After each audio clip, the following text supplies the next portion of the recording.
Sa hindi inaasahang pangyayari na ikinagulat ng buong sambayanan ng South Korea, nagdeklara si President Yoon Suk Yeol ng martial law sa demokratikong bansang ito sa kauna-unahang pagkakataon sa halos 50 years. Kasabay ng deklarasyon ay ang pag-akusa ng Pangulo na pumapanig di umano sa North Korea ang mga kalaban niyang politiko sa oposisyon, kaya kailangan niya itong sugpuin sa lalong madaling panahon. Ang deklarasyong ito ay nagdulot ng pagkatakot at kaguluhan sa iba't ibang panig ng bansa dahil sa kabi-kabilang pag-aaklas ng mga sibilyan dahil sa panawagan ng mga kalaban ng Pangulo sa politika. Kasabay nito ay ang pag-deploy ng libu-libong sundalo, pulis at mga helicopter sa National Assembly's building. Inilagay sa military control ang lahat ng pagpupulong sa parliament, maging ang lahat ng paglalathala ng media ay kinontrol din ng militar. Lubhang nag-aalala ang mga mamamayan ng bansa na baka may kinalaman ang North Korea sa pangyayaring ito. Kaya sa videong ito ay tatalakayin natin ang mga pangyayari na humantong sa kaguluhang ito at kung ano ang sanhi ng martial law. Ganon din ang kasalukuyang sitwasyon ngayon sa South Korea. At higit sa lahat, kung totoo ba talagang may kinalaman ang North Korea sa kaguluhang dinaranas ngayon ng South Korea. Mr. Goodbye! Mariing dineklara ni South Korean President Yoon Suk Yeol sa isang televised briefing ang pagpapatupad ng martial law sa buong bansa, kasabay ang pangako na pupuksain niya ang lahat ng pro-North Korean forces sa pamahalaan at ibalik ang constitutional order sa South Korea. Ang kanyang ginawa ay nagdulot ng kalituhan sa buong bansa, lalo na sa mga normal na mamamayan na nagugulumihanan sa tunay na dahilan ng bigla ang pagdeklara ng martial law dahil kung susumahin, tila matiwasay naman ang takbo ng buong bayan. Agad dumami ang mga tao sa kalsada at kita sa kanilang mga mukha ang pinaghalong pag-aalala, pagkagulat at kalituhan sa kung ano na ba talaga ang nangyayari sa kanilang bansa. Lalo pang nadagdagan ng kanilang pagkabalisa nang dumagundong ang tunog ng mga paparating na helicopter at mga tangke na ayon sa isang residente na na-interview ng BBC ay inakala niyang may malaking kaguluhan ang nangyayari. Dagdag pa ng naturang sibilyan na ang nangyari sa Myanmar na kudeta dati na napapanood lang niya sa TV ay nangyayari na ngayon sa sarili niyang bayan. Dahil dito ay marami mga opisyal na kumontra sa deklarasyon ng Pangulo. Maging ang political leader ng sarili niyang partido ay nagpahayag na mali ang ginawa ng Pangulo at nangakong pipigilan niya ang deklarasyon ng martial law kasama ang mga mamamayan ng buong bansa. Agad din nagbitiw ng pahayag ang opposition leader na si Lee Jae-myung na tinalo ng kasalukuyang Pangulo sa nakaraang eleksyon noong 2022 at ayon sa kanya ay illegal at unconstitutional ang ginawa ng Pangulo dahil wala itong basihan. Dahil dito ay lumaganap ang kabi-kabilang protesta sa buong bansa lalo na sa capital city na Seoul at tumindi rin ang girian sa pagitan ng mga pulis at mga nagwewelgang mamamayan.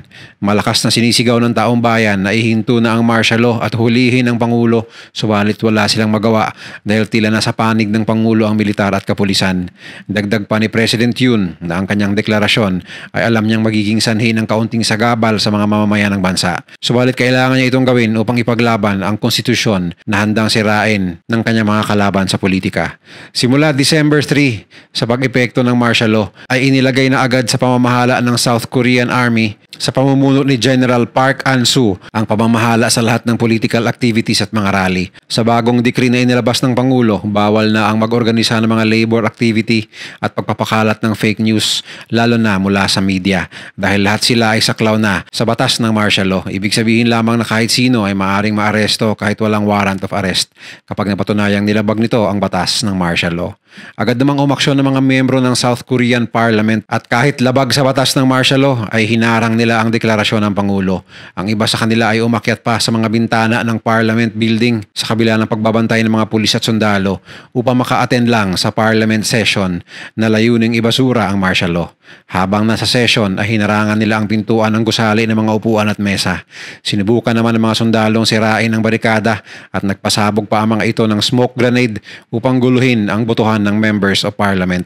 Samantala, pumalag naman ang mga naka-duting gwardiya ng parliament building at gumante sa pamamagitan ng pag-spray ng mga fire extinguisher sa papasugod ng mga sundalo at pulis.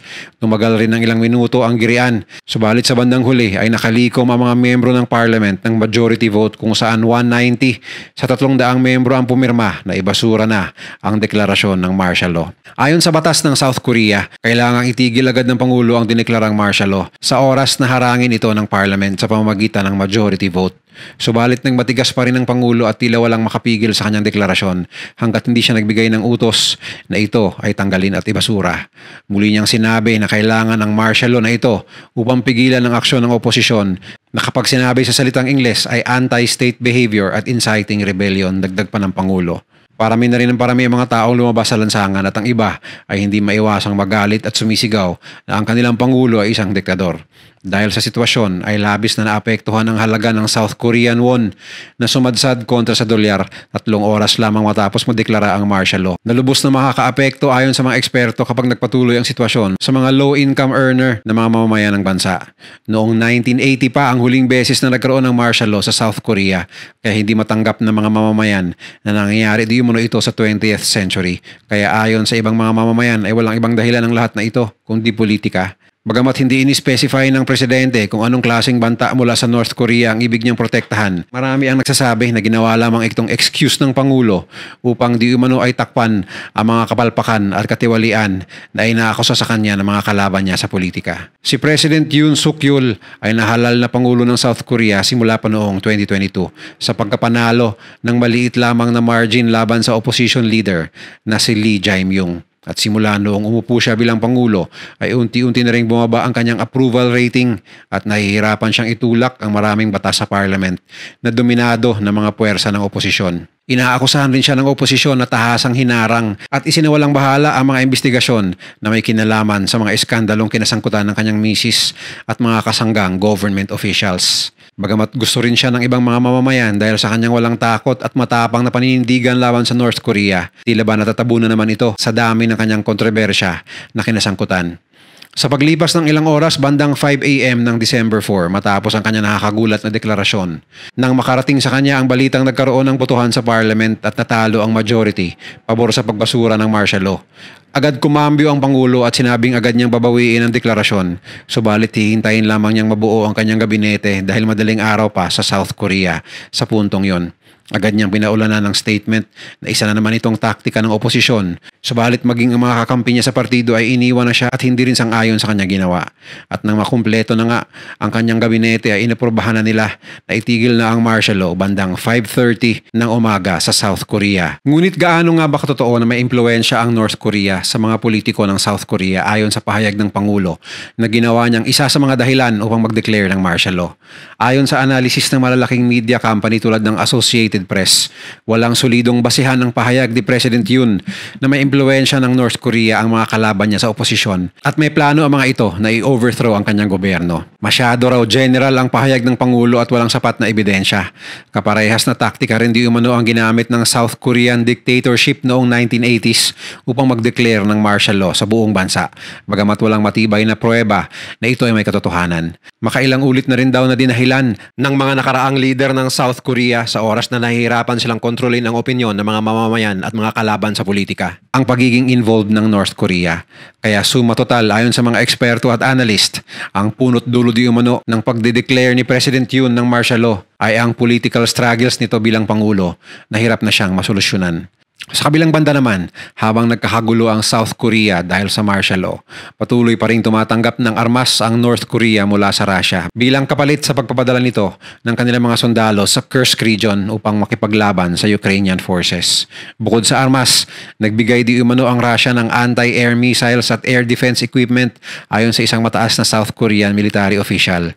Sa katunayan, ay naniniwala ang naturang opisyal nakasama na rin sa kabayaran ng Russia sa North Korea ay economic assistance dahil alam naman ng lahat na hirap na rin ang North Korea sa maraming aspeto dala ng matagal na nilang pagiging isolated sa mundo at sa mga sanctions na ipinataw laban sa kanila. Nagpirmahan di umano ng bagong Mutual Defense Treaty ang Russia at North Korea sa huling pagbisita ni President Vladimir Putin sa Pyongyang nitong Hunyo at lalo nilang pinagtibay ang kanilang paninindigan na kontrahin ang Western sanctions na kasalukuyang nakapataw sa dalawang bansa. Bukod sa mga sundalo, nagpadala di umano ang North Korea ng 13,000 na container ng mga armas sa Russia. Ganon din ang mga missiles upang ma-replenish ang nauubos na ring supply ng armas ng Russia sa halos 3 taon ng giyera laban sa Ukraine na suportado ng NATO at US sa pamamagitan ng pondo at armas. Dahil sa ginawa ng North Korea, nagkukonsidera na rin ang South Korea na magbigay ng armas sa Ukraine sa kabila ng banta ni Putin na mananagot ang South Korea sa oras na ginawa nila ito. Ang pahayag na ito ay binitawan ni President Yoon kamakailan lamang dahil sa pagdagsa ng 10,000 North Korean troops sa Kursk region ng Russia, kung saan nakikipaglaban ang mga sundalong ito laban sa mga sundalo ng Ukraine. Ayon pa kay President Yoon, dahil raw dito ay nagkakaroon ng karanasan ng mga sundalo ng North Korea sa isang tunay na labanan na magiging bentahin nila bukod pa sa kapalit na armas at suporta na nakukuha nila bilang kabayaran mula sa Russia. Kaya hindi nila inaalis ang posibilidad na magbigay ng suporta sa Ukraine sa pamamagitan ng armas. Ang South Korea ngayon ay isa sa mga leading arms exporter sa mundo at pangarap pa nilang umangat sa ranking sa pinakamalaking nagbebenta ng armas.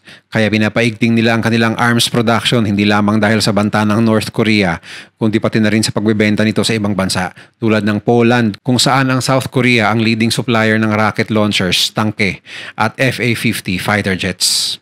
Dahil na rin sa patuloy na banta ng North Korea, napilitang isantabi ng South Korea at Japan ang kanilang nakaraan upang magkasundo sa larangan ng Trilateral Security Cooperation sa pagitan ng dalawang bansa at ng Amerika. Ito ay dahil sa lumalalang banta hindi lang ng North Korea, kundi pati na rin ng China. Nagkasundo sila sa mga joint military at defense exercises upang makasisiguro ang South Korea kasama ang Japan na handa sila sa anumang pag-e-escalate ng gulo sa rehiyon, lalo na sa pagbibigay ng Russia ngayon ng mga bagong armas at air defenses sa North Korea na malaking banta sa South Korea. Dahil dito ay may binabalak na joint counter-strike missile project ang tatlong bansa bilang paghahanda sa isang malakihang sigalot sa Asia-Pacific region, lalo na at patuloy ding lumalakas ang puwersa ng China. Naging praning na di umano ang South Korea at Japan na ang nangyayari sa Ukraine sa Europa ay mauulit sa panig na ito ng mundo dahil sa China, lalo na't nagpapakita ito ng pagiging agresibo na palawakin ng kanilang nasasakupang mga teritoryo. Kaya naman nung kalagitnaan ng Nobyembre ay nag-conduct ng 3 araw na malakihang military exercises sa 3 bansa na sinalihan ng maraming aircraft carriers, fighter jets, warships at submarine na tinawag nilang Freedom Edge sa karagatan ng East China Sea, na malapit lang din sa timog na bahagi ng South Korean Peninsula at sa karagatan ng Japan. Dito ay pinakita ng 3 bansa ang kanilang kahandaan sa oras na umusbong ang isang gera sa dagat, sa ere at sa ilalim ng tubig, maging sa pagpapadala ng mga sundalo sa mga isla sa Asia-Pacific region. Ang kombinasyon ng military power ng South Korea at Japan ay tsak na magiging isang napakalakas na puwersa na hahamon sa China, at sa tulong ng US ay magdadalawang isip ang kahit na sinong hukbo na sila ay kalabanin ayon sa mga eksperto. Kaya isa itong mahalagang military exercise na makikinabang pati na rin ang mas maliliit na bansa sa Asia na binubuli ng China, kasama na rito ang Pilipinas. At kagaya ng inaasahan ay umalma agad ang North Korea sa ginawang military exercises na ito at sinabing handa raw silang gumante sa oras na magiging banta ang South Korea, Japan at US sa kanilang soberanya. At sinundan nga nila ito ng pag-testing ng kanilang missiles ilang araw lamang matapos ang naturang military exercise. Kaya sana nga ay matigil na ang mga kaguluhan na nangyayari ngayon sa South Korea upang manatiling matatag ang kanilang gobyerno at militar, dahil marami ang naniniwala na kailangan ng buong Asia ang kasarinlan ng South Korea at lakas ng kanilang militar. Ganon din ang magandang relasyon nila sa Japan upang pangontra sa lumalaking militar at impluensya ng China at ang walang tigil na paninindak ng North Korea na maaaring maging mitsa ng gulo sa Asia-Pacific region. Kaya sana nga na ang pagbawi ni President Yoon Suk-yeol sa martial law sa South Korea ay tuloy-tuloy na upang hindi makahanap ng dahilan ang North Korea na samantalahin ng magulong gobyerno nila na gumawa ng hakbang na magiging mitsa sa mas malaking gulo sa Asia na tsak madadamay rin tayo sa Pilipinas sa ayaw at sa gusto natin. Kung nagustuhan mo ang video na to, share mo naman sa iba at mag-subscribe ka na rin. Panoorin mo na rin yung mga videos na nasa kanan para lalo pang maubos ang oras mo.